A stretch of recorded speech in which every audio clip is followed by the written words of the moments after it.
Bonjour à tous, moi c'est Elodie, la gagnante du meilleur pâtissier. Bienvenue dans ma cuisine.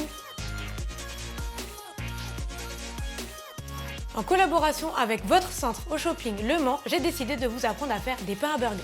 On va commencer la recette avec de la farine, de la levure, du sucre, du sel, un œuf, du beurre, de l'eau et du lait. Alors moi j'utilise de la farine T45 ou de gruyot de préférence parce que c'est une farine de force qui mérite un peu plus de pétrissage. Moi c'est ma farine de prédilection. Pareil, j'utilise de la levure fraîche, vraiment moi je trouve que ça fonctionne mieux que la levure déshydratée. Mais vous pouvez très bien utiliser de la levure déshydratée, il n'y a aucun problème. On va mettre tout ça dans la cuve munie du crochet.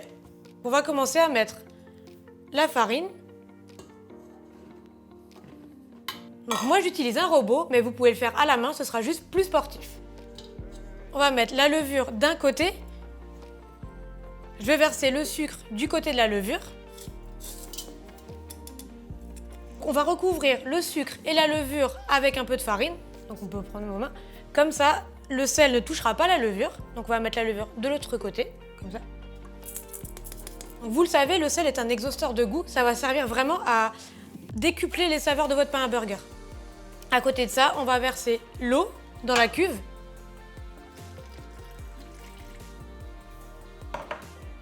Et le lait.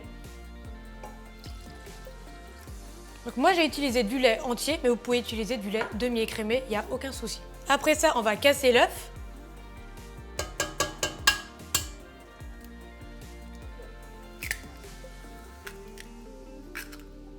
Donc si vous avez peur de mettre des coquilles, vous mettez dans un bol votre œuf et après vous le versez.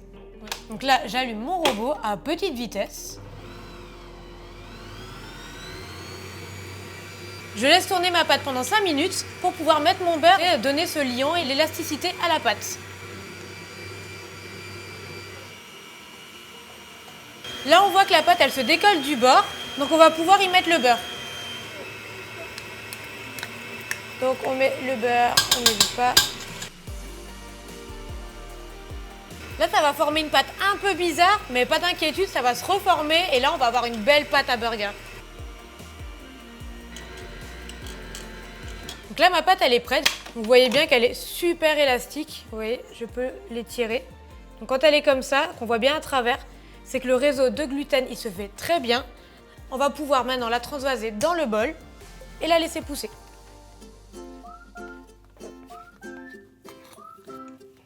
Donc j'enlève, je récupère vraiment tout ce que je peux avec ma corne. Pas de gâchis. Ça nous ferait moins de burger. On enlève le crochet et je récupère une partie de ma pâte. Ça colle, c'est normal, il n'y a pas de problème.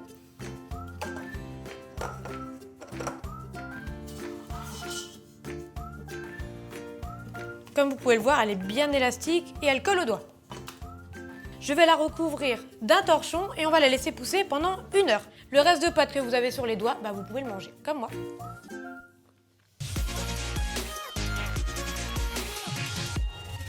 J'ai récupéré ma pâte, elle a doublé de volume, comme on peut le voir.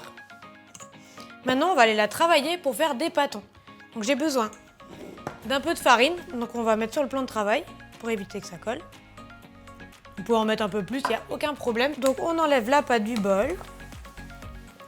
On met ça sur le plan de travail. On peut mettre un peu de farine sur votre main, vraiment pour que la pâte elle évite de coller. Vous voyez, on la dégaze. Donc la dégazer une pâte, c'est vraiment l'écraser pour enlever tout le gaz qu'il y avait à l'intérieur. Donc elle devient de nouveau plate. Et maintenant, on va la découper pour créer des petites boules. Donc, hop. La petite astuce, c'est qu'on peut aussi prendre la pâte, la peser, diviser le nombre de pâtons pour avoir des pâtons du même poids, ou faire comme moi, freestyle, vous coupez, vous faites des boules, et puis vous aurez des burgers petits, grands et moyens. Je prends un pâton, on va délicatement mettre la pâte au centre, donc sur le dessous comme ça. Et après, on va bouler. Donc vous pouvez bouler avec les mains comme moi, ou tout simplement rabattre la pâte avec vos petits doigts pour faire une jolie boule. Comme ça. C'est pas toujours facile de faire des boules identiques, c'est pas grave, l'essentiel c'est au moins d'essayer et faites doucement, prenez votre temps Utilisez de la farine pour pas que ça colle. Et vous verrez que la première, ce sera compliqué, mais les suivantes, ça ira tout seul.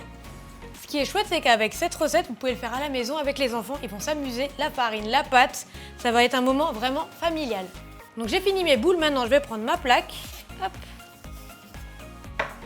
Donc je dégage un peu mon plan de travail.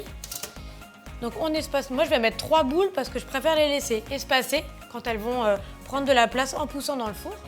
Donc 3 boules, des graines de courge, un peu de lait et un pinceau. Donc avec le lait, on va badigeonner les petits pâtons.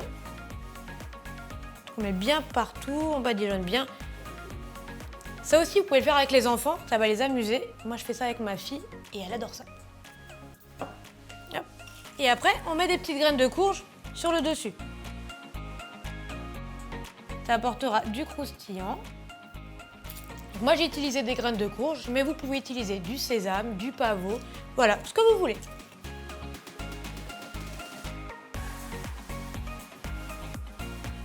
J'ai mis ma dernière graine, je vais les enfourner à 200 degrés à peu près pendant 15 minutes. Ajustez selon votre four parce que ça peut être différent.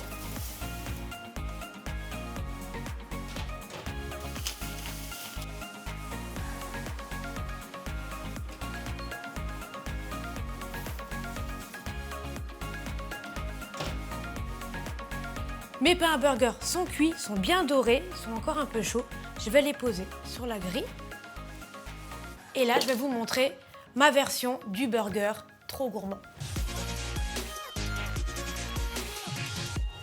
On va couper le pain à burger en deux.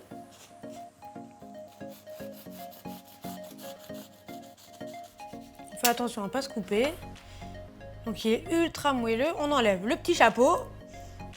Sur le dessous, on va mettre de la sauce piccalilli. Ça va apporter de l'acidité. Avec des petits cornichons et tout. Trop bon. Après, si vous aimez pas la sauce barbecue, ça va aussi. Mayonnaise, aioli, comme vous voulez. Après, on va mettre la viande. Je l'ai assaisonnée de sel et de poivre. On va mettre par-dessus du cheddar, 2 tranches de bacon, des petits oignons rouges. C'est plus doux, ça pique moins la bouche. Et sur le dessus, un peu de ketchup. Et oui, c'est bien généreux. Je sens qu'on va se régaler. Et là, on repose le petit couvercle sur le burger. On écrase un peu pour faire sortir le jus. Et bon appétit!